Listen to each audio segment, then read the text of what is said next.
Hey everybody, welcome to the Player's Take, episode 77. I am your host, Justin DeSimone, joined by my normie co-hosts, Montrell and Tiara. Are we normie? I just said it. I don't have a nickname for you guys. I couldn't think of anything. We're not You normie. dropped the ball. I'm really sad. Because we're not playing Brigadine. We're normies. That's why. You are normies. You guys are playing mainstream shit. Mainstream gamers over here. I'm in niche mode. Okay. Oh my god, this guy. Well, okay. How you guys doing? We haven't talked in a few days. How's everybody doing after that Xbox game showcase? Is it? The timeline has been unbearable since that. Actually, it's been funny as hell. Those memes I've been seeing. Yeah. Of the brute from Master Chief and Halo Infinite. That shit's hilarious. It's out of control, dude. It's morphed into PlayStation memes because there was one I think you linked that was like God of War. Yeah. With the brute face or whatever. And it is pretty funny. I have to say. I mean, people are being a little mean. It's almost a little mean spirited at this point, but that brute definitely has a look to him. Well, it was this tweet that someone tweeted out, and this shows how old we are compared to like the gamers nowadays. I'm assuming this dude had to be like mid-20s, probably early 20s. But he tweeted out a comparison video between Destiny and Halo 3. Or Destiny Halo Infinite, and like when Master Chief threw out the shield, he showed the shields again throw down Destiny 2, and then just various other things. And he's like, "Oh my god, there's 343 is so unoriginal," and everybody, including the Destiny Bungie lead designer Luke, commented on it and was like, "Bro, like, 343 is like old Bungie, right? Like, what the fuck are y'all talking about?" Like, right. So, I've been saying that like people have been being mean-spirited towards Halo to the point where they're reaching for shit now without knowing anything. So it's pretty bad on the timeline right now. I can't wait for it to go away. But unfortunately it won't, because the game comes out in like 3 months. So, yeah, we're going to be dealing with this for a while. Hopefully the game's good when it comes out, and that just shuts everyone up. That's my hope. So, well, I think they're going to, even Digital Foundry,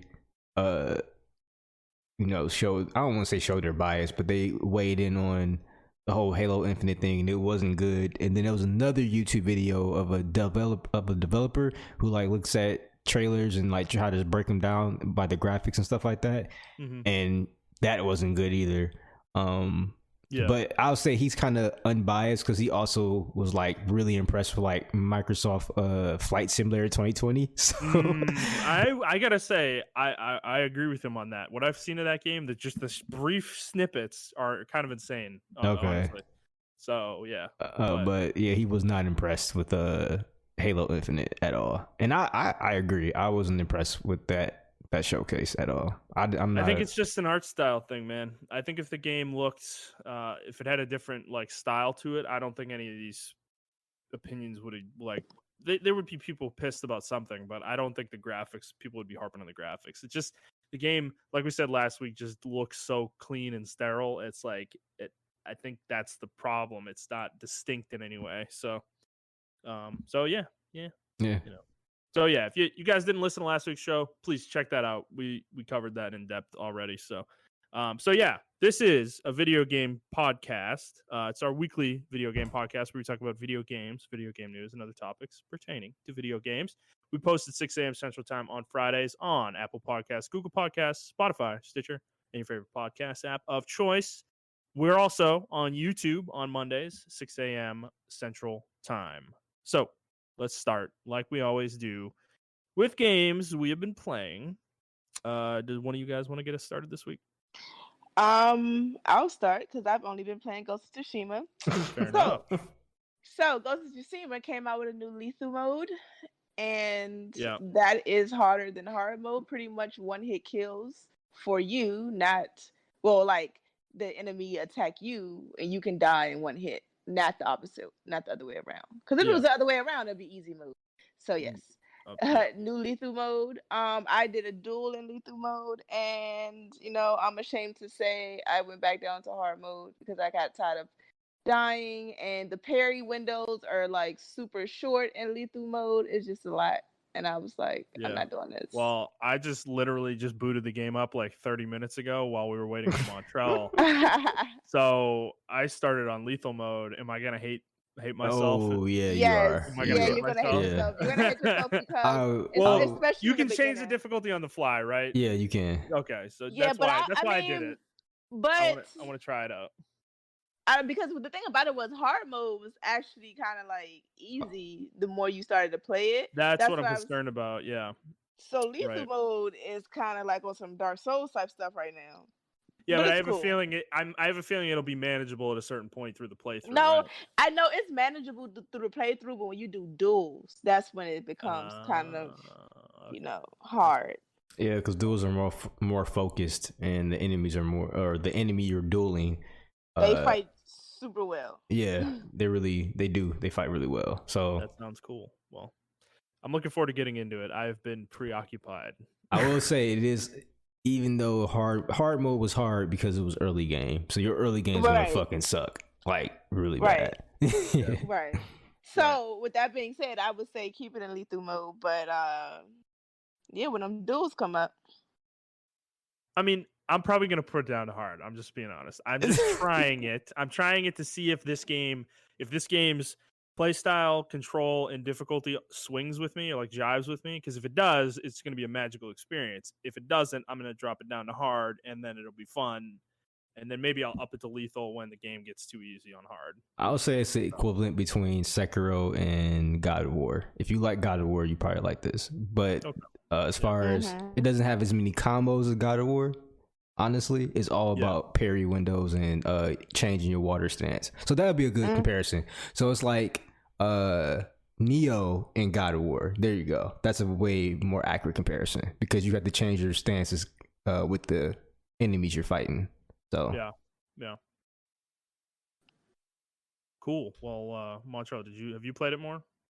No, I've been like super busy this week, so have you played anything? I haven't played anything this week.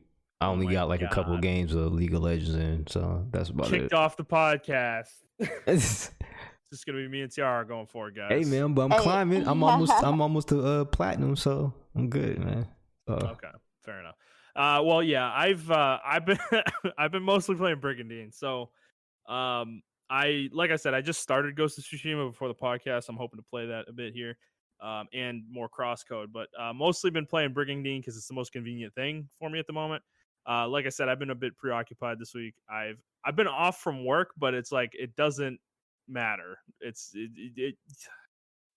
very frustrating. Bro, but you're an adult, man. You had to do adulting things. I know, I gotta do things, But so the thing is, though, the thing that I've been dealing with is I've been trying to fix my computer because I was not able to render the Let's Play videos with it. I was having crashing issues, but I figured that out yesterday.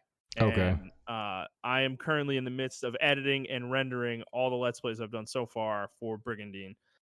So those will start going up hopefully in the next couple days. They will probably have an every other day cadence once they do start going up. That's kind of my plan right now.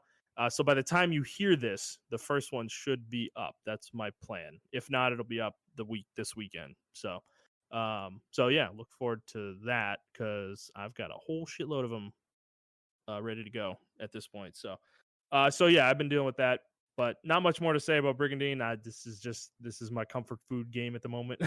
It's easy to play. And it jives with me really well. So, all right. Well, I guess let's just jump into the news then. So we had one leftover story from last week that we didn't get to because of the Xbox showcase. And this one happened a couple weeks ago, and it was this game called Gamer Girl was announced on PlayStation's YouTube channel, and then it was removed very quickly. I never saw it on the actual YouTube channel, so it was removed probably within 30 minutes to an hour of it going up. But that doesn't mean the trailer was up. Once it was up, it was up. So this game basically is I don't know the exact term for it, what like the genre is, but it's like a live action kind of experience where you interact with the game and then you can make choices and whatnot, and then things happen based on those choices. So it's almost like a Japanese visual novel game. That's what it seems like, but it's like got live action, like recorded footage with real people, real actors in it instead of, animated stuff. So yeah, well, a lot of people don't realize, like, I don't know a lot of people who played other games like Sega CD and older generation games had games like this already with live actors. They're like mainly like mystery type games, like someone died in the house or something like that, and you had to figure out who killed who, and with various questions they'll give you and you can ask and stuff like that, and the actors on the screen would talk it out.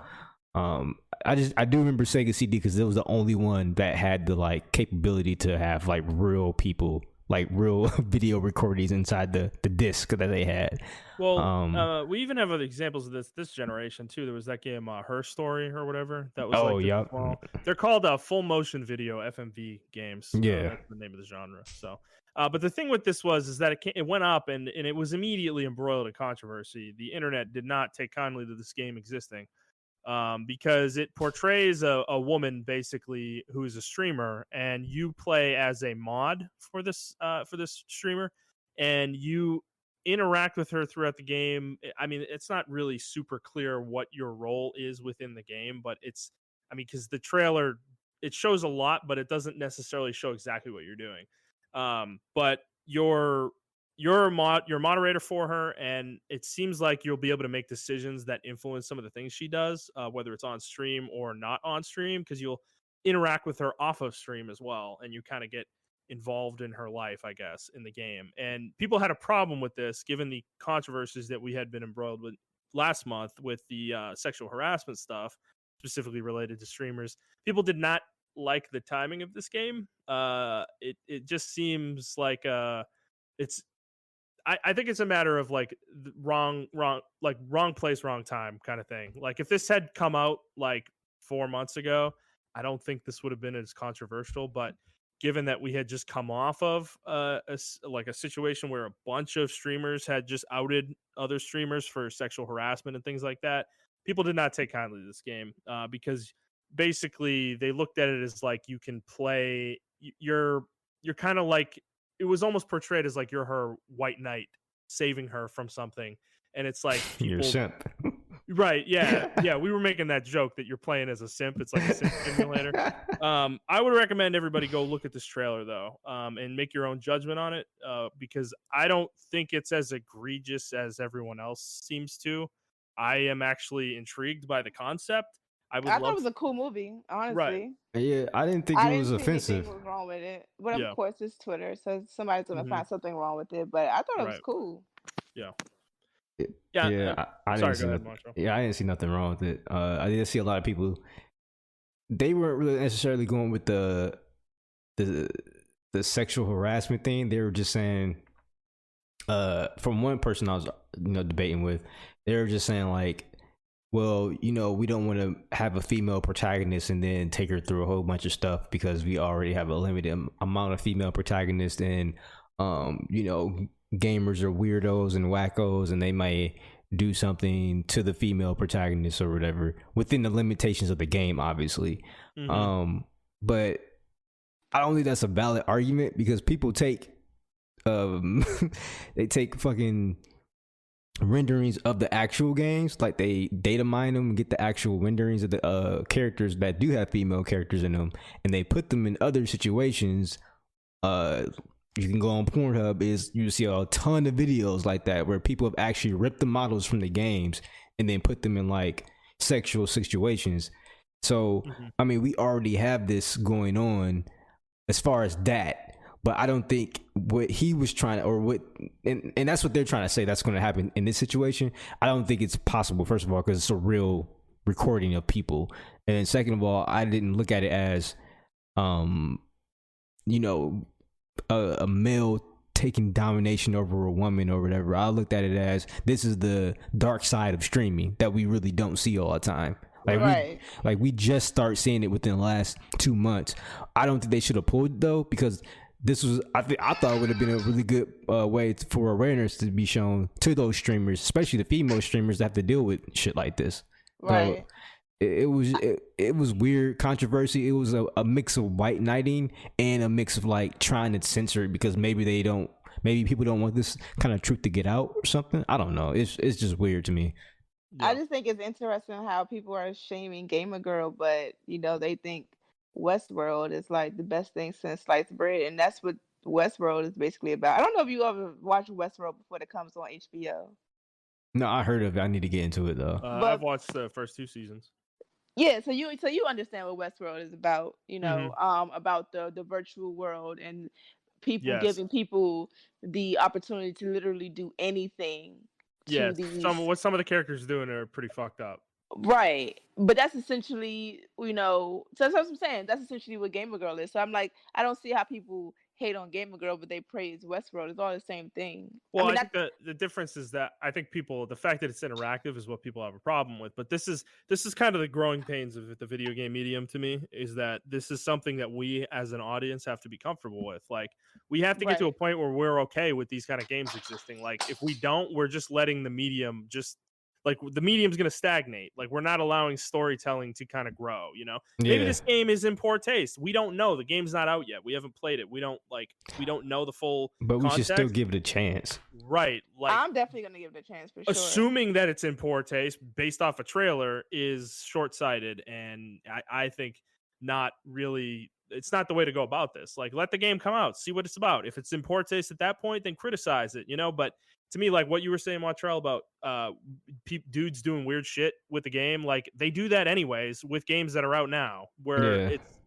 they're gonna figure out a way to do it no matter what you do. And the thing is, it's kind of precluding the idea that like females will play this game. They might, like I'm sure a lot of women don't necessarily understand the dark side of streaming either. So or there probably is a lot of women that do stream, like smaller streamers that do understand this dark side, and they want this to say that same thing. Yeah, and they want it to be exposed. Exactly. Women that do understand. Yeah, even if you don't stream as a gamer girl, period, you do understand that side.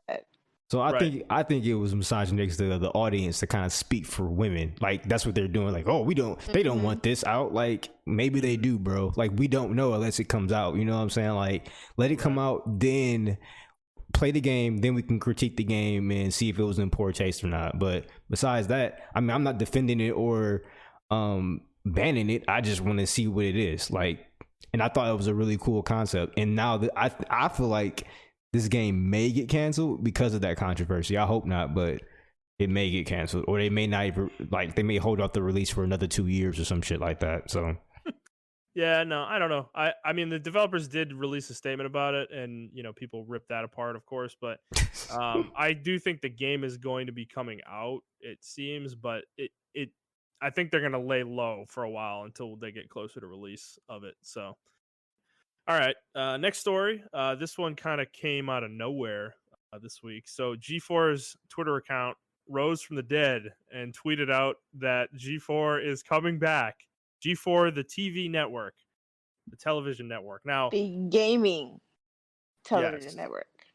Now, they didn't hint at anything other than that they're coming back. We don't really know what capacity they're coming back in. All they tweeted out a short video, and it said, it was captioned, "We never stopped playing." You actually did, though. You did. For 5 years, yes. Actually, so according to the story I have, G4 is being brought back by Comcast in some form in 2021. And it's supposedly going to be some sort of esports-centric network, potentially. But people were very excited about this, obviously. There was a lot of kind of love for the former hosts of many of the shows. I liked X-Play. X-Play was cool. Yes. Yeah. Very good. Now, the funny part about this, though, is everyone got really excited and stoked about this, right? G4 is coming back. But I would say probably almost all of the hosts, all the former hosts, have moved on with their careers, and they're doing other things. They're not coming back for this, So this will be very different from what we remember, but it is interesting that they're reviving a dead television IP like this. I mean, do you guys have any specific memories of G4 that, Just really X-Play, honestly. Yeah. Man, I just remember. I didn't watch it in my adult years. Nah, I watched it when I was a kid. So, man, I just remember like during the summer times when I was obviously not in school. I'd be sitting at home watching G4. Like I'll make me some lunch or something like that, and I'll watch G4 because it was just fucking fun. Like I remember they used to have this one show where all they did was show game trailers. Like that's all they did, and they showed like World of Warcraft. They showed this one Phantasy Star game. That was like an MMO, but it was card based. I don't know what it was called, but it was a Phantasy Star online game.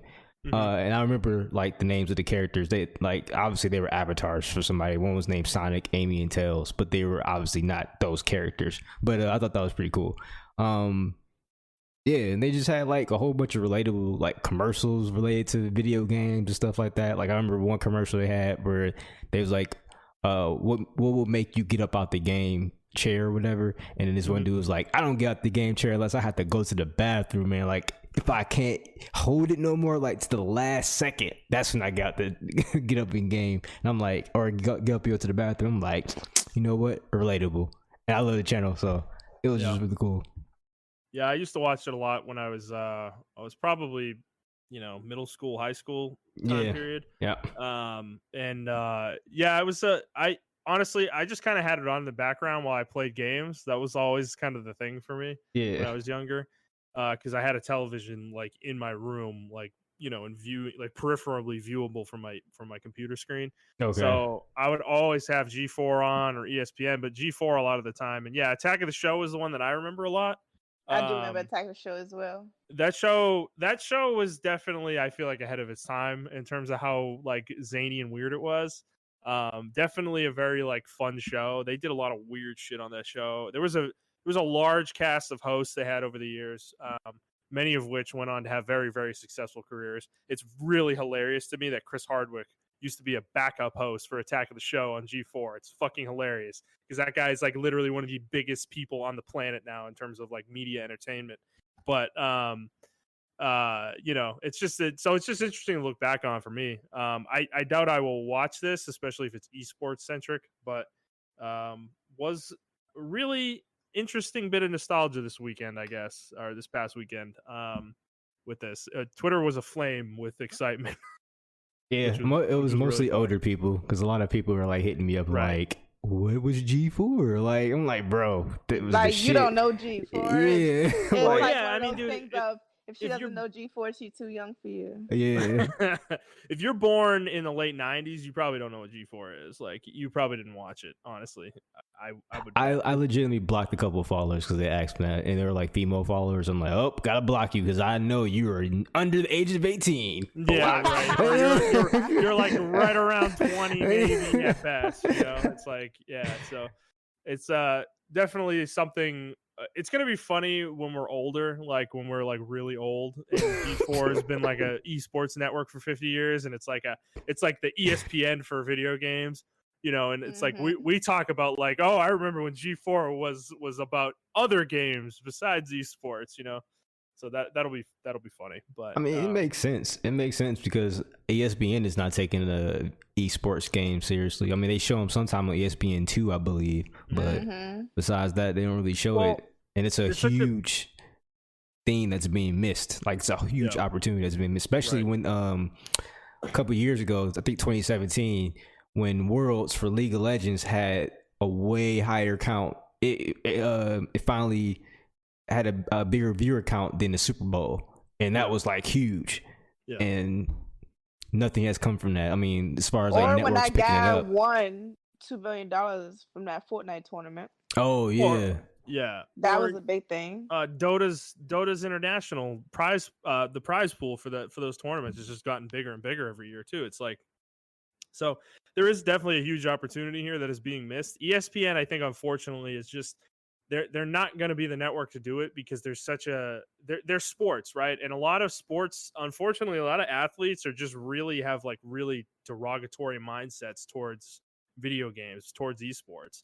Like they don't take it seriously, even though it potentially has the like has the potential to be bigger than actual sports. Yeah. Because it's so global versus, you know, some things like football and basketball and stuff like, and hockey in particular, probably, that are like so centric to North America, you know, that it's like gaming has a potential to hit every country. Like it already does for a lot of games. So yeah, that mentality at ESPN is very pervasive, especially among sports commentators. I've heard so many horrific takes from well-known sports commentators that you otherwise respect, and then all of a sudden they start talking about gamers, and they're making really like ignorant, like horrible impressions of what they think nerds are, and it's just like, oh my god, dude! Yeah, like, they still think we are basement dwellers. Yeah, why do we think this is okay? I was about to say, case in point, what about what Joe Rogan said about how it's a waste of time if you're not making money for it. Like, I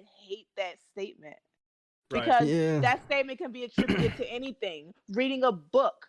Like, if I'm a starving artist and I'm painting and I'm not making any money, is it a waste of time? No. Like, life is about hobbies. Life is meant to be experienced. And if things like gaming make me happy, then that just is what it is. You can't say that it's a waste of time. Does Joe Rogan do nothing with his spare time? Is he just constantly in that podcast studio recording podcasts? Well, that's what he said, right? He was saying that something about martial arts or something like that. Like, that's his hobby, but he makes money off of it or whatever. And then it was like he was co-signing like his host or his guest rather, about video games. But that has always been the big topic. Like, whenever I call it LLC Twitter, like business Twitter, they always come at like people like gamers are like, oh, while you were playing games, I made $6 million in 6 minutes. And it's like, bro, what? Like, no one cares, bro. Like, no, that's real, like we get it, bro. Your penis is small, but your bank account big. Like, we get it, bro. Like, come on, like, like, did you invest your money with your stimulus check? Yeah. Or did you buy video games? Did you buy? I bought a video game. Like, I am happy I bought a video game. So, I mean, that leads on to a bigger conversation. Like, I'm glad that G4 saw that opportunity. I'm glad Comcast saw that opportunity. They probably looked at these streaming numbers and like, we can do that. Like, or they may have their own little stream network for it or whatever. And that's this is smart. The ad revenue. Exactly. Right. Yeah. Well, this is smart to combat Twitch. I think these major TV network. What if it is a streaming network or a streaming platform? I don't think they can't let Twitch just own this whole thing. Like, somebody's got to come in and compete, dude. And it's like, and maybe it is television. The idea that Comcast would come in with a television network, I guarantee you this will be streamed in some way. Yeah. You know, there will be some streaming platform attached to this because that is so central to esports coverage. Like, people don't watch esports through television. Most of us don't. Yeah. You know? So you still have to have a streaming component to it, but having it on television as well definitely gives you an edge on Twitch because you have access to a bigger audience than they do. So it's definitely an interesting gambit. I will be very curious about it. Like, what kind of coverage they have. How do you fill 24 hours worth of coverage with, you know, esports? I don't know. There's plenty of games you could. Well, they just said you just said esports centric. That doesn't necessarily mean that all that they're going to show is esports. And I hope that's the case. I hope you're right. I hope that's true. I hope they do some X-Play-esque show or something like that. I think it would be a good way to advertise streamers, or like maybe even have small streamers. If G4 comes out, I think Comcast has the revenue to make a streaming site like Mixer or G4. G4 alone will carry the name, and people will flock to G4 for like streaming. Like, that can be the new Mixer, right? Yeah. They can learn from the mistakes of Mixer, because I'll be honest with you, Facebook gaming is just terrible. Like, I don't like it at all, and there needs to, like you said, there needs to be another competitor to Twitch, because that shit is terrible. Like, I don't know. The options are limited right now. Yeah. So hopefully, I mean, this sheds light on that, and it sheds light that people like Joe Rogan who are like, oh my god, you know, you're not making games. Like, bro, Ninja made like how much money last year? Like $42 million off gaming. Like, come on, man.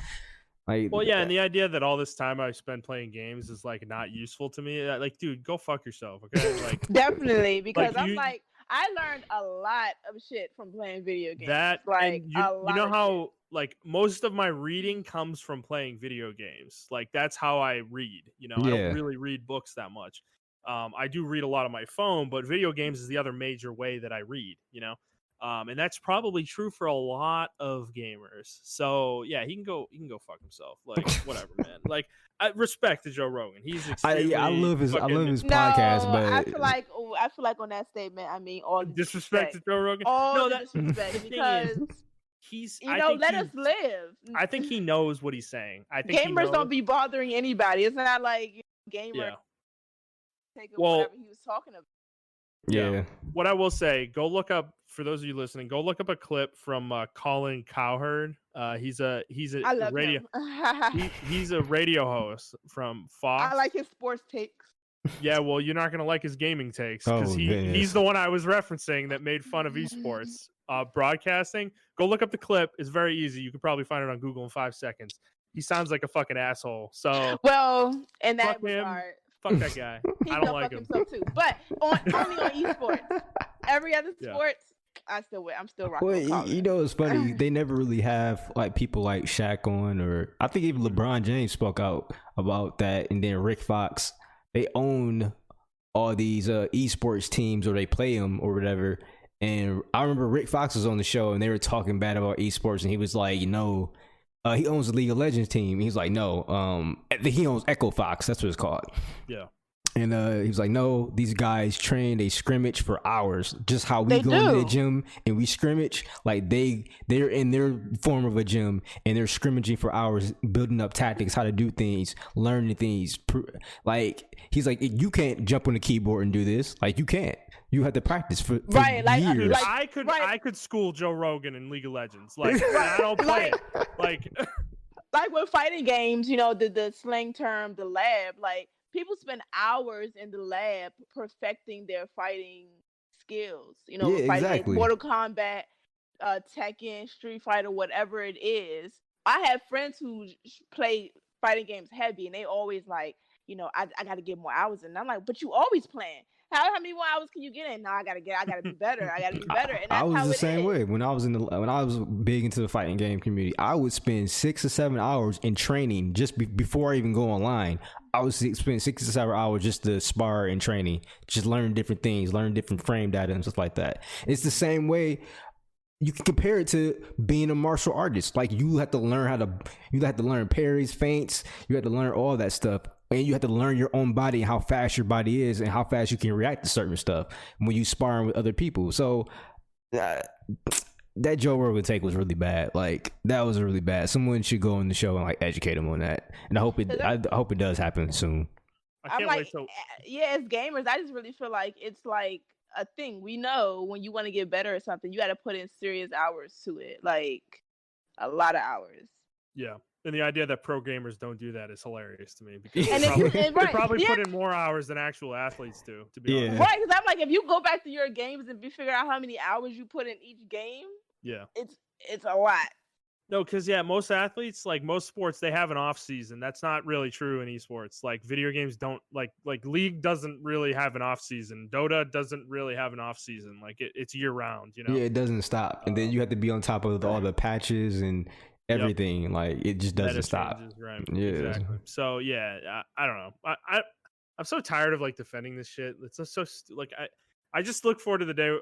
Like I don't want to get old, but when we're the oldest generation and people just get this shit at some point, like we don't have to talk about this stuff anymore. That's real. I get it. I just really feel like gamers don't be bothering anybody. We stay in our own subset community. I know, but somehow we always getting talked about in a negative light. Yeah. No, somebody. And I'm like, wow, can we just live? No, I know we can't. No, it's probably somebody saw something about esports and some horrible discussion, some toxic discussion was happening on Twitter about it, and that's how it got mentioned on Joe Rogan's show. I don't know. But his thing was if you're not making money from it. Yeah, that was his whole thing. It was a money thing. So for him, people like Ninja are okay because they're making an absorbent amount of money. We're not okay. We're not cool. Okay. We're not cool with Joe Rogan because we're not making. We're not okay, right? If we're not streaming and making money, we're not okay. It's a waste of time. We should be doing something else. That's just so weird. I don't like when people think like that because walking. When I'm walking, am I making money when I'm walking? No. Like if I'm watching TV, when can you rest? Like it's every right. No, every waking moment of your life, Montrell, you must be making dollars. Yeah. According to some LLC revenue Twitter, coming in. according to LLC Twitter, every single waking second, you must be making money. I just don't like that. I hate that slogan, "You can sleep when you die." Like, no, I need to sleep now because I need to wake up the next morning and play some more video games. Shut up. Like, I don't know, man. It's so we're getting close to veering into political conversation here, but yeah, that's a very capitalistic centric mindset that I think is extremely unhealthy. But my thing is, Ninja wasn't good overnight. Like, no, I know there were years where he was, according to Joe Rogan, wasting his time because he wasn't making any money. Like, right. I find it funny that people don't even know where Ninja came from. He started in Halo 2, like way back. That motherfucker was a nobody for years. Like, are you kidding? I didn't know who he was. He became big literally 3 years ago. Like, and at that before that, he was a low tier streamer. Like he was like clinging to Doc's like Dr. Disrespect's like shoes, trying to get viewers from his streams. Like that's who Ninja was. Like he was nobody, and then all of a sudden he blew up, you know, over a couple months. And it's like he's been around for a long time. Like he's been in the scene for a long ass time. So it's like the dude had to grind, you know. It's like this isn't these things, like people look at this stuff and they just think it just happens like out of nowhere. Oh, Ninja just started streaming all of a sudden and he's the fucking biggest guy in the world. No, Right. He spent years doing that. He spent years honing the craft, getting better at it, learning how to like actually engage an audience and shit like that. Like he had to learn those skills. It took time. You know, some of these people do blow up overnight, but that's pretty rare. You know, so very rare. And yeah, to that point, Joe Rogan's comment is stupid because Ninja is the biggest person in gaming basically, and he spent years making no money off of it, so he was wasting his time, I guess. You know, I don't know. So Joe Rogan should know that though, because Joe Rogan, like, you know, he had to build his own brand at some point too. So were all those years wasted? Like, I mean, like we can say the same for podcasting, right? Like the logic definitely makes no sense. We can say the same. We're not making any money off this podcast, and I definitely shit. seen people in LLC Twitter retweet that saying that they agree. That's crazy. I think these people are living in they're living beyond the point of success where they're like actually successful. They forget what it took to become successful. They like legitimately forgot, you know. It's like it took time. It took you putting effort in. It took you like not making any money before you made money, you know? It's like, I don't know. I mean, maybe some of them didn't. Maybe some of them immediately figured it out and were super successful immediately. I just kind of doubt that though. You know, I really do. So yeah, Joe Rogan can take that opinion and keep it. Yep. Enjoy that, bro. I do want to side note something real quick. Yeah. This was unrelated to anything. Have you guys been noticing Nintendo America's account? They're just shit posting. Well, this started on Nintendo of Europe, dude. Yeah. With Xenoblade, and it's somehow infected Nintendo America. I don't know what's going on, dude. I feel like something's happening because this has been going on for months now, and it is unexplainable to me. It's literal shit posting. This is like Reddit tier shit posting I'm seeing on the official Nintendo Twitter accounts. Like, Nintendo America used to be the good boys, and like Europe, like you're right, Europe used to be the one they're off the hinges, just shit posting everything. But now Nintendo of America, they're shit posting too, and it's like, yeah, really funny. But that's all I wanted. I just wanted people who listen to the stream or the podcast to know that. Yeah, throw Nintendo of America a follow or Nintendo of Europe a follow, which is exactly why they're shit posting, because they want more follows. Yeah, it's working. So, you know, maybe they got new social media people. That's probably what happened. Yeah, they learned. Maybe they got the guy from Sonic, the Sonic guy. No, he's still Wait, I don't see what y'all looking at. The Sonic guy stepped down, didn't he? Oh, he did? Yeah. The guy running the Sonic Twitter stepped down like a few weeks ago. Oh, I didn't know that. A couple months ago. So, yeah, but. Tiara, we'll talk to you off air about it, and yeah. So yeah. All right, let's move on.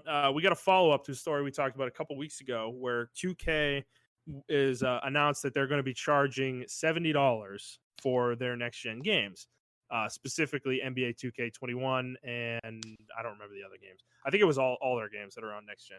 Well, Ubisoft has announced quite the opposite. They're going to be charging $60 for all their games, next gen or not, this holiday season. So that's going to be Assassin's Creed Valhalla, Watch Dogs 3 or Watch Dogs Legion, and then there's one more.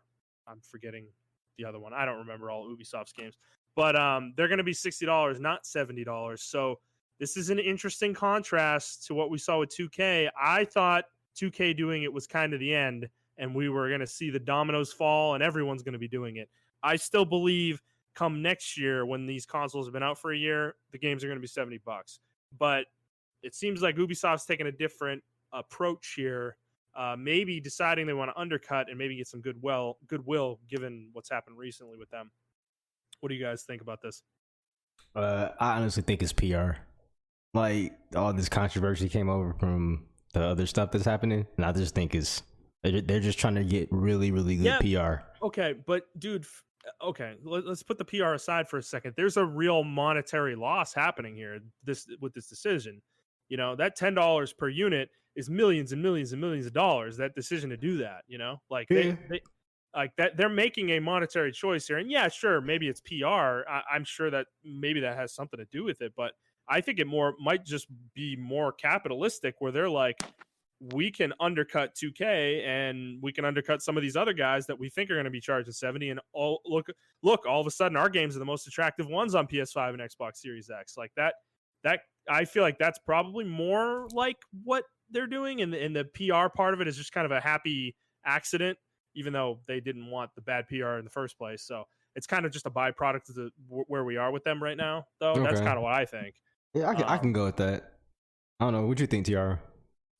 I think that I agree. It's PR, but I think it's a good type of PR. Honestly, It's good for me because $60 is like what I'm used to paying. And even $60 is a lot for a game, but I get it. I get the money that goes into making the game, but Ubisoft coming out with $60. What are you laughing at? The way you said that, you're like, I get it. It costs, money to make a game, but I get it. But $60 is a lot, Oh yeah, $60 has always been a lot. Anyways, but I just feel like Ubisoft coming out with their price point at $60 and 2K coming out with their price point at $70. I feel like there's hope for other developers. Like Ubisoft is trying to tell everybody, the game doesn't have to cost $70. It can cost $60. And probably if you're a big budget company like Ubisoft, you could probably afford to make your games. Well, I guess 2K is actually a big budget company too. But I feel like 2K is bigger than Ubisoft, I think. The people who buy 2K, like NBA 2K, those people will pay $70 for 2K, and 2K they pay $80. Probably they'll pay $100. I know they pay $100, and that's what I'm saying. 2K we're gonna get we got a lot of people that are gonna come at us now. And oh my god, 2K knows that these I'm putting my head down. Casual gamers that only pay NBA 2K and Madden. They will pay $70. That is at Victorian Jedi. That is her. Yes. Yes. Please see me. Okay. Oh my god. Please see me. I know what it is. You know what it is. You're a sheep and you will pay the money. Okay. She went there. Oh yes. But Ubisoft. People who play Ubisoft games are like real gamers. Because Ubisoft makes a variety of games. Real gamers. Anywhere from Ghost Recon to Rainbow Six. All right, this takes Veer into a place Creed. I can no longer support. No, I'm saying that there's a variety of games that Ubisoft makes. Yeah, sure. So with that being said, gamers as a whole, we're not sheep. There are many, many game developers. The competition is out there, but those people who only play those set amount of games, they're going to pay whatever the money is. So, Ciara, what happens when next year Ubisoft says their games are $70? I mean, I'll still buy it. Okay. But will you be a sheep at that point? But I'm gonna have no choice. Like if I want to play the game, if that would be, if that's gonna be the price. That's the same argument you make for 2K, though. I am gonna defend them a little bit. Okay, but let's pause. Let's pause. Let me finish my statement. Okay. I'm saying if next year, if the minimum, if that is the standard, if $70 is the standard, then I have no choice. Like if I want to play a game, I'm gonna pay $70. It's like $60 is the standard. What I'm saying is that Ubisoft keeping the standard at $60 works out for them. Yeah. And I like that thus far. And now if they jump up to 70, just jump up to 70. But while it's 60, I'm rocking with Ubisoft. I just think it's a matter of the fan base. 2K knows their fan base. They know their fans are going to pay $70 for 2K. I think EA is going to do the same thing with Madden. Yeah, they know they know their fan base. They just going to pay it, and we can't stop it. Yeah. We've literally tried. I've literally tried to talk to people, and I can't stop it. So it's just, Angry Joe's been trying to stop it for years. And but the difference is, I don't know. That dude has 3 million followers. Like, I don't know if y'all play 2K or not. I don't play 2K, but I used to play 2K. But my friends that play 2K and that play Madden, they pretty much agree that Madden's the same game every year around, but the mechanic, but 2K is not the same game every year around. That is true. That is 100% true. I will wholeheartedly agree with that. Problem I have with 2K, I already stated this plenty of times. Now it's stated every time. Problem I have with 2K is them tying directly pay to win mechanics to the my player stuff. Like, I didn't like that. If it was all cosmetic, I'd be cool with that. The fact that you can do it now, yes, you can build your my player without even paying a cent, but it'll take longer. Whereas somebody, they can buy the game, drop a couple $100, and they got a 99 player overall, and it's just not fun. Like, it's not fun. And I used to play my player for the single player, and it kind of impeded on my single player play. Like, I don't really care for the online thing, and I think that's where 2K is going with it. And it's kind of like the Madden thing, right? Like the Ultimate Team, that thing they don't even focus on anything else in the game. They focus on Ultimate Team. That's it. Yeah. So I mean, like I said, both EA rather and 2K know their fan base. They know if they charge $80 for 2K, people gonna buy it. And Ubisoft knows their fan base, where if they do charge $70 for, let's say it was Watch Dogs 1, people will be up in arms about that because that game was trash. So like, that's what I'm saying. Yeah, like, as gamers as a whole, we're not sheep. Like, I mean, people who play a variety of games, we're not sheep. If something doesn't look right, we're gonna be like, what? And especially Ubisoft's track record. They always put out glitchy games. Their track record. So maybe they're trying to buy good faith, goodwill. I think so. After this generation, next gen. Yeah. Well, this could be a overt kind of admission that their next gen offerings aren't necessarily going to be like taking advantage of the next gen consoles as fully as like next year's version of the game is, and they're charging an appropriate price for that. Yeah. Like, I can agree with that. Because Valhalla, I'm pretty sure it's gonna, if a game is made for both systems, like both this current gen and next gen, like, it's only but so much you can do. It's only but so much scaling up you can do. Right. So, if they made the game for PS4 and they're upscaling it to PS5, they're not remaking the game to make it like crazy insane where you have 1,000 guys on the screen at one time on PS5. Like, they're not gonna do that. So it's not a remastered version. That may just be what they're going with here. Like, that could be what and they that's think fine. Internally. And that actually would be very honest of them to do that. And I would give them mad props for that. They're not gonna say that, obviously, but like, if that's what they're thinking in their head, like, they're like, we can't justify charging $70 for this because it's not really worth the extra $10. I mean, I can get behind that. Yeah, I also think too. Now this would be interesting. I wonder if 2K is going to charge $70 for the Xbox One or PlayStation 4 versions of their games, because we already know Ubisoft has the Xbox One and the current gen versions of their games. They're automatically going to be transferable over to the next gen, because I mean, both companies said, both Sony and Xbox said, it's up to the third party publisher. It's up to the publisher what they want to do. So I wonder, that would be interesting next year to see if they're going to charge $70 for Xbox One or PS4 game. Well, that's the interesting part to me, is there's clearly no real direction from the hardware makers on what prices should be, and that's what's going to be intriguing for me, is what does Horizon 2 cost on PlayStation 5? What does Halo Infinite cost on Xbox Series X? Like, is it going to cost $60 or is it going to cost $70? Like, that is what's interesting to me from this, is like, that will really set the tone, I think, for what we should expect this holiday, is what they set those prices at. I think a lot of people a lot of publishers will follow that lead potentially. Some of the greedier ones may not and go for the $70 price. Or if they think they can justify $70, they'll do it anyways.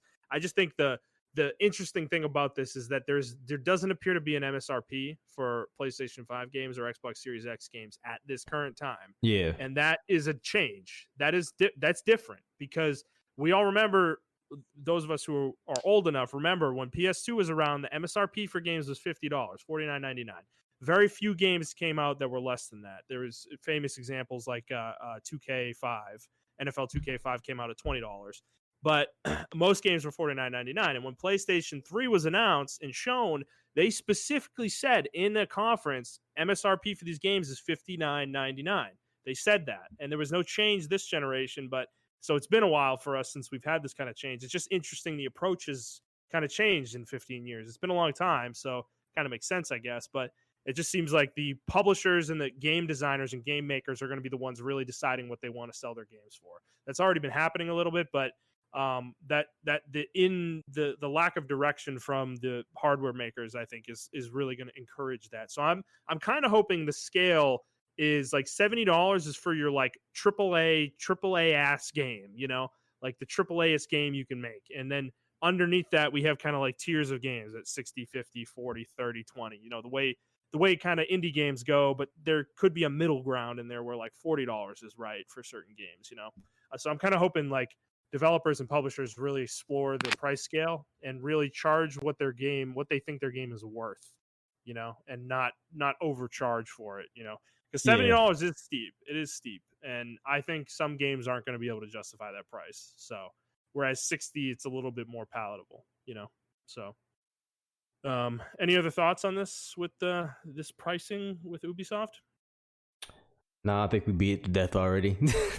Fair enough. I mean, we'll talk about it more as more of them show their price, right?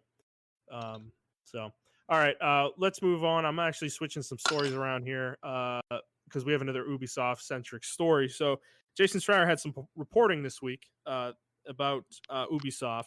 And we talked about last week or 2 weeks ago, it was 2 weeks ago, about Serge Haskut stepping down from Ubisoft. He was basically the main creative force at Ubisoft who greenlit most games and canceled games. Well, one of the canceled games was revealed by Jason Schreier, and it was a fantasy game called Avalon. That was the code name for it. And they hired the Dragon Age creative director. I think his name is Michael Laidlaw, if I'm getting that right. I know his last name is Laidlaw. And he was the lead for this project. And this game was supposed to be a fantasy-inspired Monster Hunter game that was going to take place in the King Arthur time period. And this game was in development for a year and then was canceled by Serge Haskut because Laidlaw left because he made it so difficult. Haskut made it so difficult to work on this game and make it that it wasn't worth it. And Laidlaw left. The game was canceled shortly thereafter. And there were some really ugly quotes in the Schreier story. Is that Haskut apparently really dislikes the fantasy setting. He doesn't care for it at all. And he said there was like a mandate in there that the game had to be better than Tolkien, like better than Lord of the Rings, you know, the game's story and like lore and all that stuff, which is completely ridiculous thing to say to somebody in a creative field. So this story really hurt me because I think this really kind of validates what I was talking about a couple weeks ago, where this guy was potentially stymieing the creativity of Ubisoft Studios because he was a single point of pass or fail with these games, right? That guy left, right? Yes, he's gone now. Okay, yeah. Yeah, Haskut's gone. Yves Guillemot is now the creative officer for now. He's the acting creative officer until they hire another one. So, but that was kind of what I was getting at a couple weeks ago, is that I was, wondering if things would change. And I think this kind of points to the idea that things may actually change.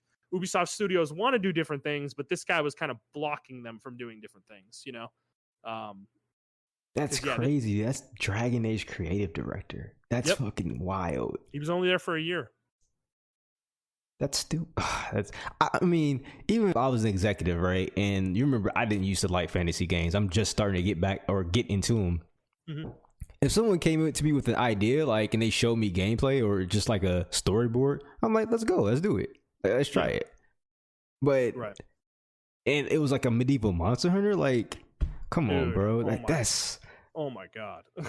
Like, are you kidding me? That sounds so good. Yeah. You know? And with the world building that Ubisoft can do, like that they're capable of, I think they could have made something truly incredible. But I think this is an exciting thing to kind of learn about now, is that I really do think we're going to start seeing some different stuff. Not in the next few years, but probably by the tail end of this next generation, I think we will start seeing some significantly different games from Ubisoft than what we're used to. Yeah, that kind of makes sense why they're all, like we said, so samey, realistic, because that's probably what the executives are like, hey, this is what sells. And I'm pretty sure there are even small time creatives in Ubisoft that want to just try something fucking weird and crazy. So yeah, because I mean, part of the story was him shooting down a female lead in Assassin's Creed, because he thought he said that he was like, women don't sell, put a male in there, like make the protagonist a male, and it's like I don't know how have you you can heard say of that. Tomb Raider or Metroid, yeah, bro? Like, I don't know how you can say that, but when you think about Ubisoft, though, they don't have very many games with female leads that have done well, you know. So I guess from his own experience, that's the case. But it's like, if you like look around the industry at all, you would see that is not true whatsoever, you know. So yeah, it's just, I don't know. It seems like this guy was kind of like choking the creativity at Ubisoft a little bit, and I'm honestly kind of happy he's gone, because I think Ubisoft has so much potential as a company or as a publisher with some of the games they make. I just think they've gotten really into this like rut, you know, and I want to see them do something new, you know, do something different. You know, as much as some of the games coming out this holiday look interesting, it's just it is more of the same with them though. So yeah, but Valhalla. Yeah, Valhalla look lit, but the thing is, it's like it looks like it still looks like Assassin's Creed though. Yeah, because it is Assassin's Creed. Yeah, and that comes with its own baggage, though. It's kind of I mean, does it? Because Odyssey is a pretty good game. Like, Odyssey is actually amazing. No, we acknowledge the games was good, but it's just like they don't have. I don't know how to explain it. Like, they don't really go outside the box. Like, what if it was cool, right? You playing Odyssey, you go into a dungeon, and you're fighting a fucking Minotaur. Like, that shit would have been fucking cool. Because a Minotaur is like, you know, one of the Greek monsters that they normally portray in like Greek mythology. But you do fight the Minotaur. You do? You fight a Minotaur? Like an actual Minotaur? And in Assassin's Creed, I mean, on Odyssey, it's like a legendary thing. I need to see that. I mean, the game's huge. Yeah. We experienced very little of it, so we are talking from a place of ignorance when it comes to that game, like what is actually in the depths of it. I do know some of the DLC got weird and zany because it went to like Atlantis and stuff. Okay. I do think they did some of that stuff in that game, which is why that game hit a little bit differently. But that is like the first time I can really think of that though from them in forever, you know, specifically with Assassin's Creed. I don't think they had done that kind of thing in quite a while, you know, or ever really with the series. I mean, Tiara, like, do you have any other like examples of that throughout the series, of like that kind of supernatural element finding its way into those games? Yeah, there's a whole there's like a whole quest line about like random stuff, like, and it always ties back to, you know, Greek mythology, because your character is a descendant of Leonidas, so like you know, she's descended from the gods, and then your brother that you fight, you know, it's all about the gods, and you know, so I was talking that shows up a lot actually through the game. But yeah, what about the other games though, like previous ones, like before Odyssey? Let's see, before Odyssey was Origins, so Origins was that too, and you know, the Egyptian god. But I guess like outside of that, you know, that was the first time that they really went that old. Outside of that, I think everybody was just like Christian, because everything just revolved around the church, and that's what the whole thing came from in the first place. You know, the Templars and Assassins. So well, you know, before they changed up the canon, but that's what's come from in the first place. So they didn't really have any opportunities, but like I said, they did it in Origins. Okay, well, Could have put I a would demon be, in I there. would, yeah, I'd be happy to see more of that in some of the Assassin's Creed games because at this point the games are so detached from the canon, like you said, that they established with the early games that it's like at this point just get crazy with it. You know, Yeah. you're going to old historical places. Fuck it, it's a made up universe anyways. Like do crazy shit with it. You know, like really like go for it. You know, if you go to Japan, do crazy shit with Japan. Like. You know, have like fucking ninjas and all sorts of crazy shit. You know, I think they are going to go to Japan since Ghost of Tsushima came out. I think they're really going to do it now. Yeah. Or if you go to China or something like that, you know, use some of the mythology in those areas. Like that is the fun of going to those historical places, you know, is that you can kind of incorporate some of that stuff in there in a fun way. So yeah. I want to go to Tsushima Island now. I mean, you can in the game. Why can't I go there in real life? I mean, you could. Do you really want to in COVID times? I would just say like you can risk it. Yeah. YOLO. Oh well, you know, not now, but okay. In general, when everything's back to normal, I would like to go there. If everything ever gets back to normal. Yeah. All right. Well. Yeah. Ubisoft's in an interesting place. King Arthur game that was a Monster Hunter game. I am really sad that doesn't exist. Like that is actually something about Monster Hunter that like Montrell and I have talked about this ad nauseum, that we just think the universe surrounding Monster Hunter is the most like fucking boring thing imaginable. Like they just don't actually like elaborate on anything around it at all in the games. But they don't give it any lore. Like they don't. They really try don't. To, but they don't give it.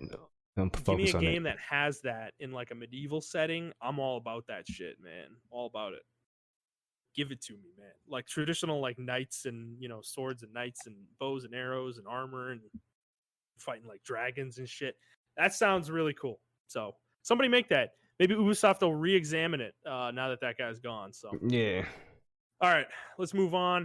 We got some clarification on the Phantasy Star Online 2 New Genesis announcement from the Xbox Game Showcase.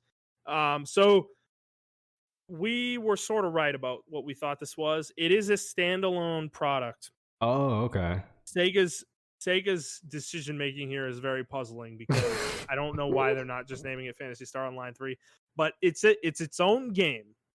But you will be able to take your character from the existing Phantasy Star Online 2 into this game and move them back and forth however you want. And you can experience the content in both of those games irrespective of each other. Like they don't affect each other. Like what you do in one does not affect the other. It has like no effect. I don't know how that's going to work because this is an RPG with levels. So I don't really understand like how that is going to work. And I don't know if you're actually going to need to like transfer your character back and forth, or if you're just going to have two instances of the same character with the same cosmetics and they're like linked together. And if you get cosmetics in one, you get them in the other kind of thing. I don't know that's not elaborated on. But, yeah, because this combat looks completely different from the. Well, that's the idea. This is like basically a reimagining of the game, and it's going to have completely different combat. It's going to have different world building, different environments. Stuff like that. I even think some of the RPG mechanics are going to be different. So this basically sounds like it's a new game, like a different game, completely different game. So I just wanted to clarify that because it was very confusing coming out of the Xbox showcase last week, what that was. I am definitely more excited about it now because I can like start fresh with it, which is cool for me. And I think for you too, Montrell, given our interest in, and Tiara, you as well. Thank you. You're officially invited. Thank You're you officially so much. invited to play this with us. I just want to make sure we, get that. Yes. Yo, this looks like a sci-fi Monster Hunter, son. Like it this does, really... dude. That's why I'm excited about it. It's interesting. It's still going to be an MMO, so that is kind of almost a hit to it at this point for me because I don't know if I have time for an MMO like that. But dude, if it's something though that you can play alone and then you can co-op sometimes if you want, just like Monster Hunter. I mean, it might as well be a single player game at that point. So yeah. I don't know, because it's still going to be free to play. So, I don't know. I'm definitely more excited about it now with these clarifications. That was really confusing. I just don't understand what they're doing with this. Like, just call it Phantasy Star Online 3. It's been 8 years, It's like, I don't know what the trepidation there is. It's like, the 2 on Phantasy Star Online 2 really that important to the brand recognition? Like, it's just weird. It's weird weird choice to me. Yeah. For me, but yeah, I don't know. Tiara, did you look at any trailers of this game? After you yelled at me last week? I mean, have not. Come on, you're gonna get on me about that, and you're not even gonna look into the game. I forgot. Sorry. This woman I'll look at it though. I'll look at it. You better. I'm almost expecting you to play it with us now. Next, what is it out? No. Oh. It's coming out next year. Oh. Okay. Well, yeah. You have plenty of time to look. No, the way you were saying it, you were like you were making it seem like it was already out, and I was like, hold on. I mean, no, it's not. But so I was like, oh. They said They said just 2021. It's not going to come out until the fall of next year. It's so stupid. Look, man. Look, dude. That's fine because we will have nothing to play at that point in time. Think about it, right? All the games that have been announced recently will be out by that point in time. So, that'll be good. That would be good timing. So we'll see. All right. You got a beta. Yeah. Oh, yeah. That's true. Yeah. That'd be cool. Sign up for that. All right. Let's move on. So. This is a kind of a follow-up, I guess, last week, too. I was perusing Twitter, and I have not seen this happen yet with Game Pass, Xbox Game Pass. But I was perusing Twitter, and one of Yang Ya's tweets kind of came down my feed. And I'm just going to read his tweet. So, quote, "Why are some suddenly acting like Xbox Game Pass is a scam that they're being forced into? You can still buy games traditionally. Game Pass is an alternative for people who play lots of games and can't afford to pay full price for every game. There's something here for everyone." End quote.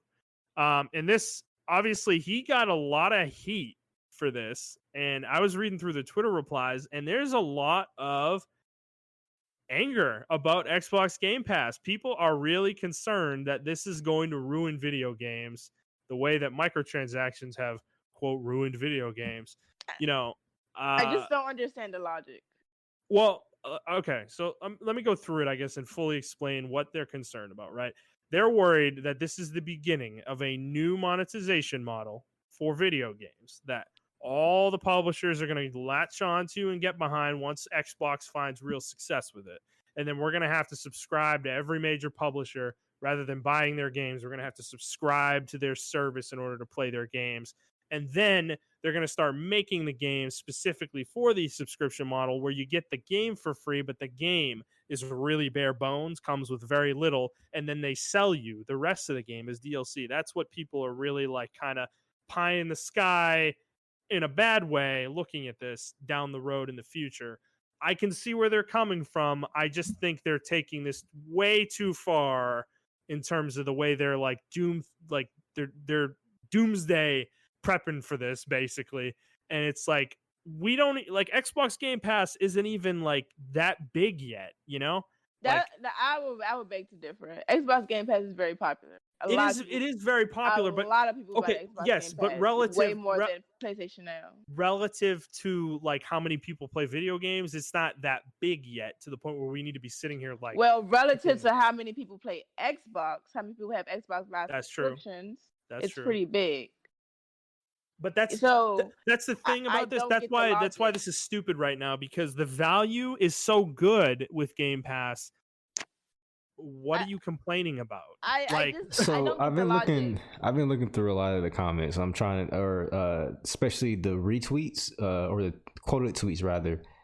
A lot of people are saying that the main big argument, which I think is like I can't think of the word, but they really don't mean it, but they're using this as an argument, is that it's gonna shut out the developers. Like the developers aren't getting this money. Yeah. Like that's the biggest thing that people are saying. It's a scam. I just want people to be educated. Like, yeah, because that doesn't make any sense. Like, Microsoft pays for the games. Right, that's what I'm saying. Like, if anything, video games is really good about copywriting and it's just and patent stuff. So, like, it's so stringent that every game has to be okay by the developers to be on Game Pass. So that makes no sense. Well, they have to pay for it. Like, Microsoft pays money to these developers for the games to get on Game Pass. Like, this isn't it's not like Microsoft is like, hey, can we put your game on Game Pass? And they're like, sure. No, there's a monetary transaction that happens there with every game that goes on Game Pass. Maybe some of them they don't, but I would say no, probably do. unless it's their own studios. Yes, if they own the IP, right? Well, this is what someone said. This guy said actually removing the 12-month live subscription and jamming in Game Pass looks like I'm being forced. And then someone said true. Only true gamers know how detrimental Game Pass is to gaming. It's only mostly casual clout chasers, click hunters that don't get it. Now, Microsoft has admitted Game Pass is not making them money. Developers will not put their games on there anymore. So yeah. Again, I just want people to have informed opinions, and I am the person to inform you. Okay, like first of all, again, Game Pass is very popular. Game Pass is a thing. Game Pass is the reason why PlayStation came out with their own PlayStation Now. Like, it's the same exact thing. Which pales in comparison. It does pale in comparison, but it's the same thing. Same reason why EA came out with theirs. Like, same thing. So I mean, it's not a good argument, but I think it's one that people are trying to say. He calls him a slur. Tell me what. Oh my god. Tell me what happens if you stop paying for Game Pass. It's backlocked behind a paywall. Internet goes out. No games to play. That within itself is a scam. Stop the damage control, my guy. And then the other person said, not to mention decrease the quality of games. The move towards GAAS model. I don't know what that is. Do you know what that is? Service. Game as a service model. To make an actual profit. That's happened irrespective of Game Pass existing. So Game Pass has nothing to do with that. Right, but what I'm saying is that again, Game Pass is popular. People like the Game Pass. Like, Game Pass is not preventing you from actually still buying the game. Well, the other thing is, the only thing is, what I'm saying is that the issue is that they're saying, okay, well, what if we get the bare bones of the game? We got to pay for the DLC. Well, how is that any different than you just paying for $60 for a game outright anyways? Like, let's say hypothetically Game Pass is $10 or whatever, and I do get the bare bones of the game, and maybe one DLC is $25, another DLC is $25. Okay, that's $50. That's like the same price as a game. I mean, this happens. You're gonna pay either way. I don't understand. This has happened this generation. Like Middle Earth, Shadow of War. That game was literally designed around loot boxes, and was like, they took the loot boxes out a year and a half after the game came out, and then they had to change the way the game played because it was so integral to playing the game. The loot boxes were. So this has happened this generation, and then I would even argue that, I don't want to bring this game up, but I'm going to. Final Fantasy 15 did this, where the game was a fucking broken mess that was essentially incomplete, in my opinion, and then they made additional content that completed the game and charged money for that after the fact. This is already happening, and people don't seem to care. I mean, Final Fantasy 15 gets defended more than any other game I can think of. Like, so I think people are trying to say that there are people saying, I can understand both sides, but I think the other side is way more, they're reaching for apples. Like, so what they're trying to say is Game Pass takes away ownership and only encourages that because it's cheap, quote unquote. So my thing is, your ownership's already been taken away. When you buy a game digitally, you don't own that game. It's in the fine print. So that point even physical, like, let's be honest about this, even physical. Yeah, even physical. They can lock you out of the game if they want to. Yeah, exactly. They don't. They're not going to, but they could, because the game is online. Like the only thing that saves physical is the fact that it is actually physical. If you never connect your game to the internet, you can play it, but you only get to play it in the form that was printed on the disc, which might not be a good form, which is why there's day one patches so often. If you're playing that physical game though on the disc when your thing is connected to the internet, guess what? It's talking to the developers' servers, and if the developers decide to lock the game out for whatever reason, they're shutting the servers down, or they don't, like, if they wanted to, they could literally put a patch out that doesn't let you play the game anymore. So what I think is going on, and hopefully some of the gamers that are against Game Pass, because I don't even have Game Pass, but I understand the quality of it. Yeah, she has Game Pass, but I don't have I understand the value of it for people who don't play games right when the games come out, right? Yeah. I think this is an excellent way, because first of all, someone made a good point. First of all, you can buy your games physical or digital You can still pay at $6. We already made that point. Second point is up to the developers. The developers, Xbox can't just put Devil May Cry on Game Pass. Capcom has to say, yeah, it's okay. You know when Capcom put Devil May Cry on there? After they already made their sales. The game already hit platinum and they already got their 1 million, 2 million, 3 million copies sold. So yeah, put it on Game Pass and you make a couple extra $100,000 off of it from the sense of, the subscriptions or whatever. So everyone, it's kind of a win-win because not only do gamers who don't have the pockets or the funds to buy games when they first come out, they can play a back catalog of a whole bunch of games and then play the newest games when they come out as well later on in the year.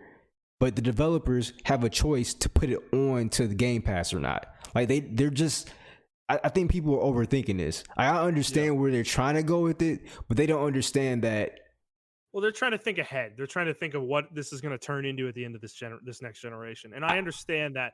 Like we dealt with this with microtransactions during the PS3 generation and kind of what it turned into this generation. But I think people are being like really alarmist for no real reason here. I don't think Microsoft's plan is to ruin video games. Like I said last week, I think their plan is to get a shitload of people into this, make this service so valuable, and then raise the price of it. But they're not, I don't think they're going to fundamentally like change the way their games are made to be specifically catered to Game Pass, like making money off Game Pass. That doesn't really make sense. And I think what you said is true too. A lot of the time, like so far for third-party games on Game Pass, most of them have been well after the game is out and they've made their money, which we all know if you follow video games, most games make their money in the first 2 weeks of the game being out. After that, sales tend to dip extremely far. Like it's just a cliff that just falls off. And this is true for almost every game, So for like Montrell said, from the developer's point of view, fuck it. Yeah, put it on Game Pass. They'll pay us a little money, and people will play the game a little bit more. And then maybe they'll even buy it because they want to own it, Yeah. And it's like, so games can still get sold through Game Pass as well, even if you have it. And I think the other thing with this is that like Destiny 2 last week when they announced that Destiny 2's new expansion was going to be day and date on Game Pass, that was a big deal because that doesn't really happen with Game Pass for third-party games. But what that means is you think Bungie's just like giving away Destiny 2's partnership deal. They probably gave them millions for that. Like, oh, fuck yeah, dude. Like the amount of money that they gave Bungie for that, it was probably extreme. They have to make up the difference of those sales, or at least Bungie has to perceive that the money they're given makes up the difference for the sales they might have made off of not having it on Game Pass. If you get what I'm saying there. Yeah, yeah. So that's the thing. It's not free. The developers get money for putting the game on Game Pass. Like Microsoft wants the game on Game Pass because it's going to make people want to have Game Pass if certain games are on there. So it's not Nvidia, right? Right. So, exactly. Like, yeah. Yes. Right. It's not the Nvidia service, even though the Nvidia service was games that you already own, but it's still not that. Like Microsoft has to get approval from these third-party companies. The only thing they're doing it with is their first party, and I'm pretty sure they already paid their first-party studios the difference for the money they're going to make up. They literally fund the studio. Exactly. So it doesn't matter. Like the sales of the game are irrelevant to the studio. If the studio stays open, Microsoft is going to pay everyone's salary. That's it. Like that's what being owned by Microsoft means.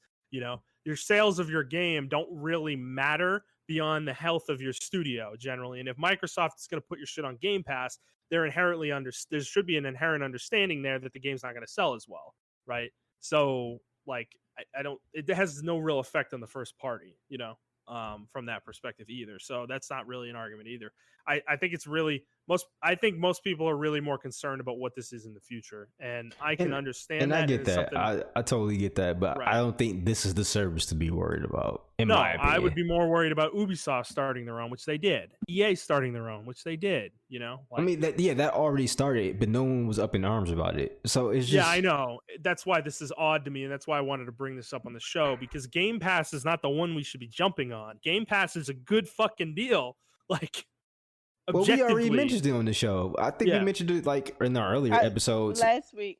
I mean, no, I've been bringing up Game Pass literally since we started this podcast as a good deal. So I've been on this from the beginning. But I was talking about all the DRM type. We brought it up when the Epic Store, because remember when the Epic Store came up, we were like, no one wants 3 or 4 different storefronts for 1 or 2 games that we want to play.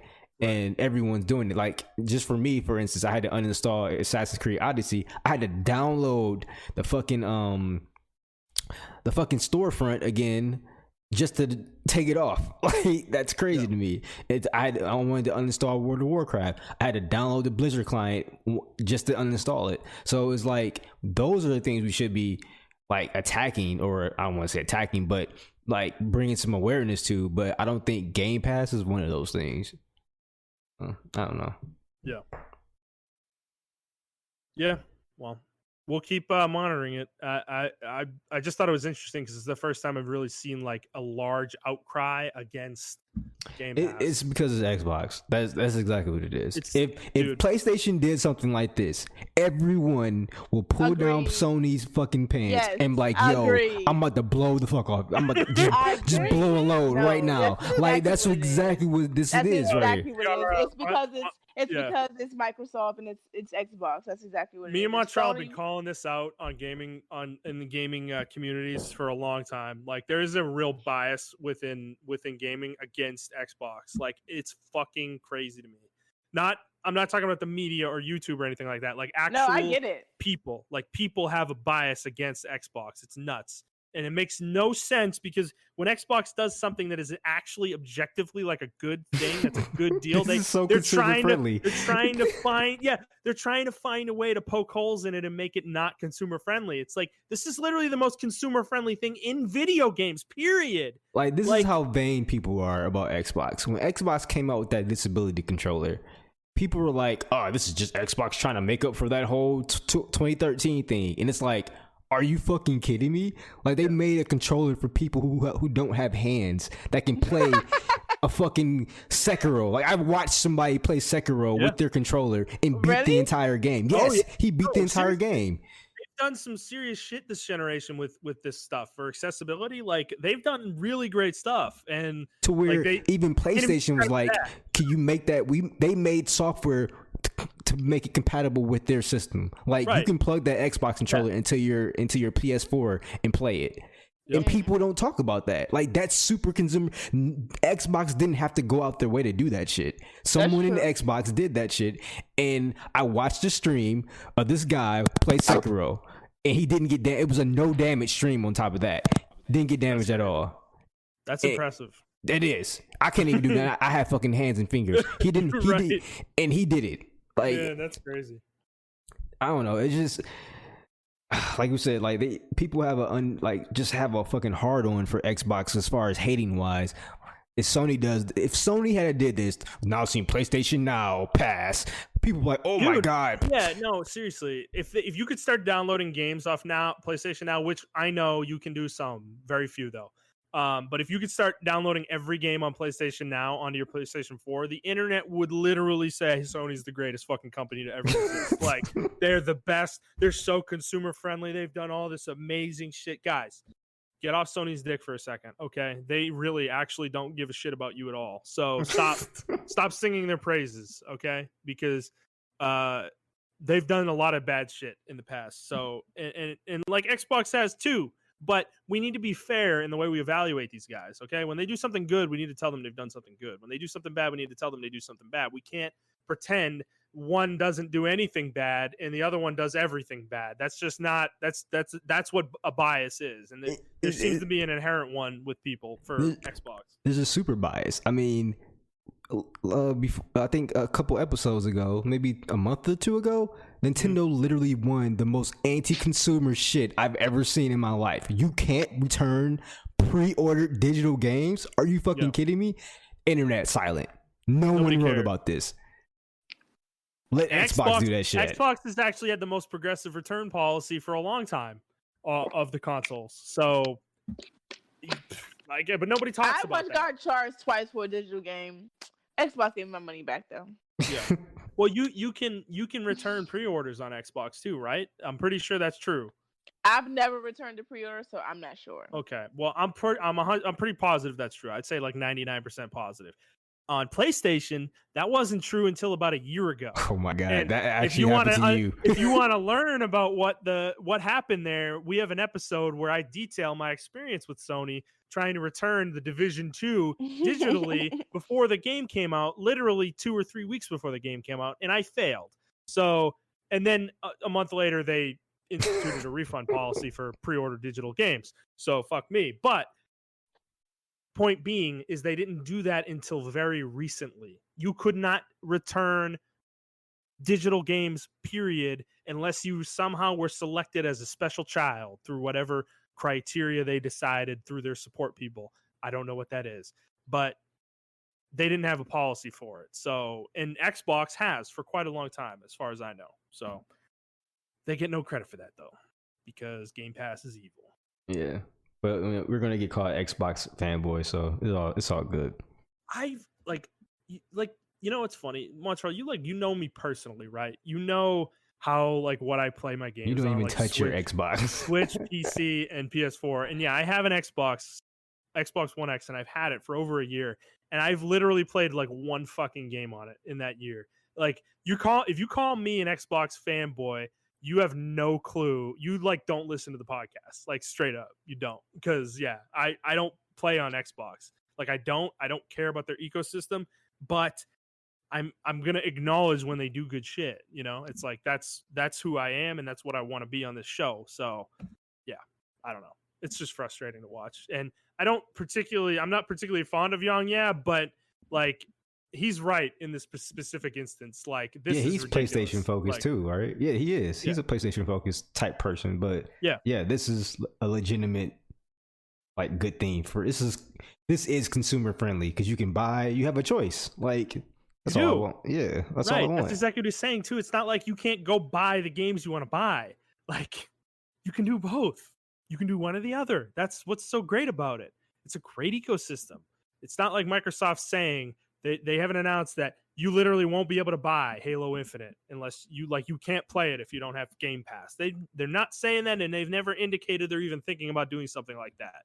So until they do, let's stop being alarmist about it. So, all right. Enough about that. Rant over.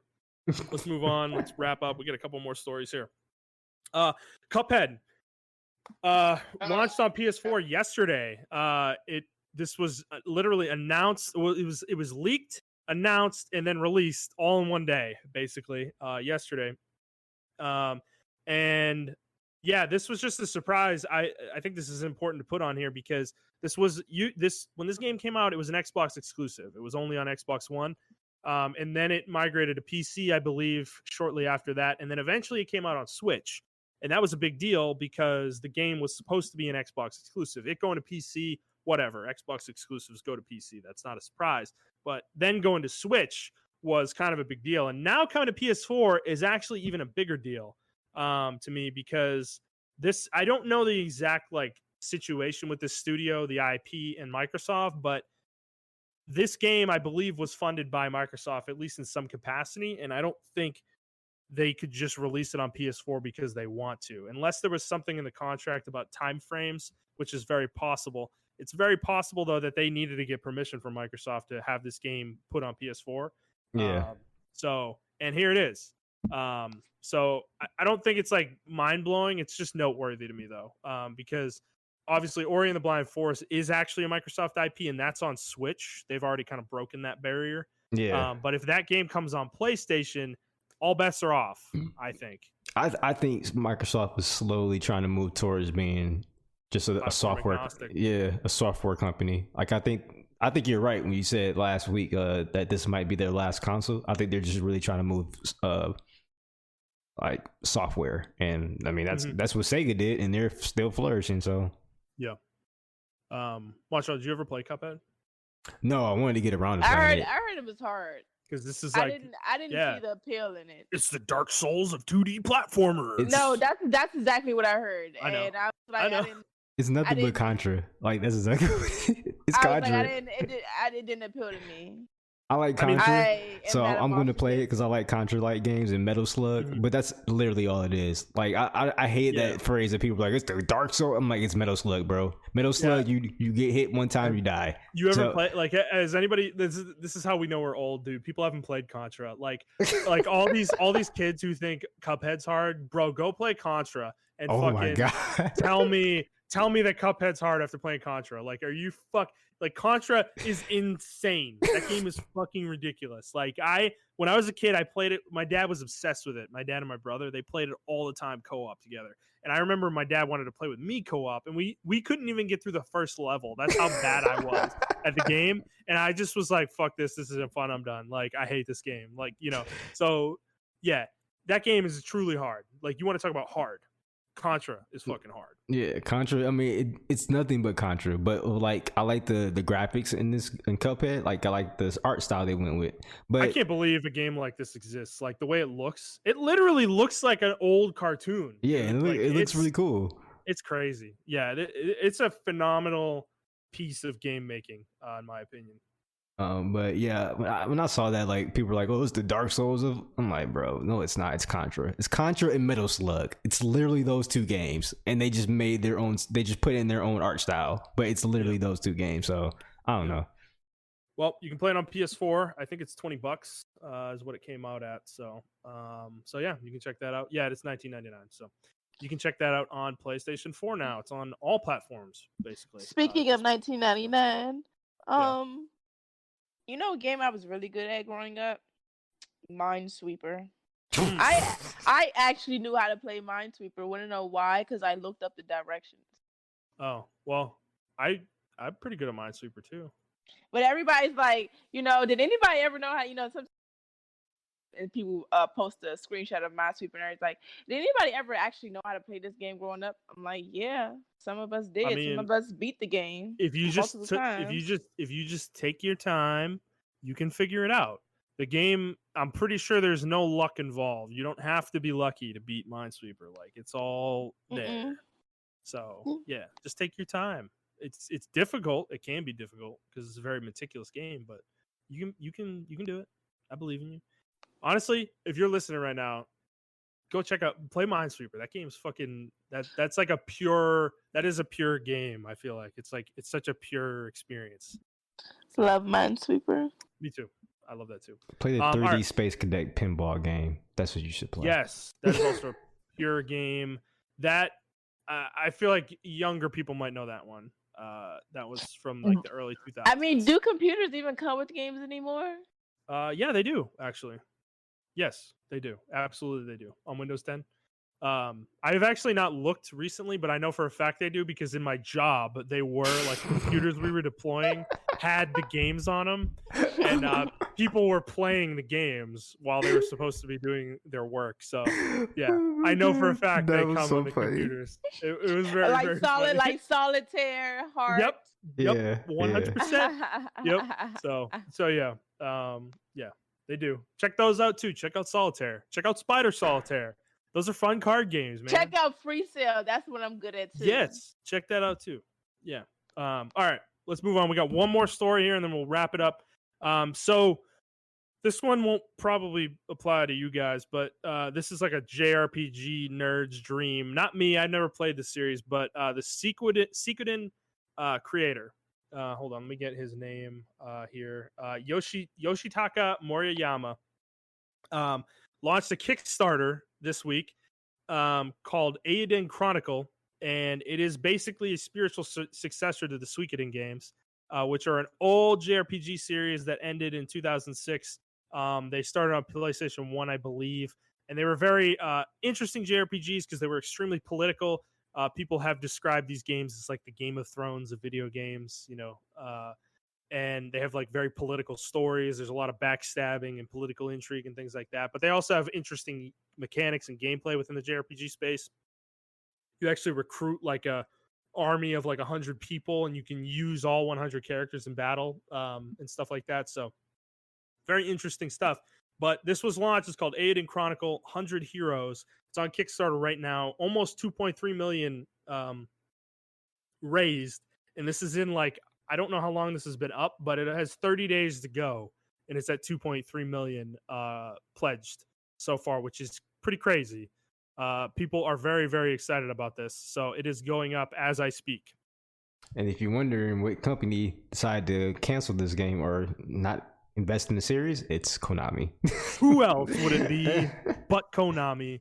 Yeah, so another former Konami dev frustrated with the state of things with that company, and they went out on their own and they're making their own game. So it actually looks pretty dope. I'm going to be honest. They're using that Octopath Traveler style. Honestly, but this looks. If this is the screenshot, this looks way better than Octopath Traveler. Okay, but let me get this right. Let me get this right. It's actually the Paper Mario style of 3D, 2D, 3D. Okay, I don't want to give Square that credit. Octopath is what you would probably know more than anything that did that recently, but Paper Mario did it way, way, way before Square Enix ever thought of it. So, but yeah, it's basically 2D sprites walking around in a 3D environment.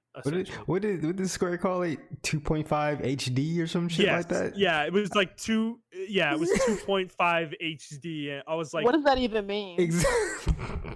They're just trying to come up with some sexy buzzword marketing term. That shit pissed me off so much. I didn't even play the game because of that shit. It made me mad because I'm like, you motherfuckers think you came up with this? You didn't. You did not. Okay, Nintendo did this a long time ago, way before you, 20 years before you, in fact, like on the N64. So get out of here with that shit, But yeah, whatever. So yeah, Eiyuden Chronicle, 100 Heroes. If that interests you, if Suikoden interests you, check this out because you will be very excited about this. So, well, that's gonna be it. That's all I got, guys. Are there any stories that we didn't talk about, or any topics we didn't talk about that you guys want to talk about before we go here? No, we touched on what I want to talk about, the Joe Rogan thing. So okay, fair enough. Yeah. Well, cool. All right, great, awesome. We had a good talk, good episode. Really enjoyed this. So let me do the wrap up here. So if you like this episode, please like the episode, review the show, subscribe to the show on whatever feed you're listening to it on. And if you could, please share it with your friends. If you would like to talk to us on Twitter, you can do so at iTrap for the Hokage, for Montrell. That is the number 4, not the word. Tiara is at Victorian Jedi. I am at ThunderNut01, and the show is at The Player's Take. If you'd like to send us a question, you can do so on Twitter, or you can send us an email to theplayerstake01@gmail.com. And that's going to be it. Next week, I have no idea what we're talking about. We'll see. Could be nothing. Could be something. We'll find out. So, hope you guys enjoyed this episode, and we will see you on the next one. All right. Bye, guys.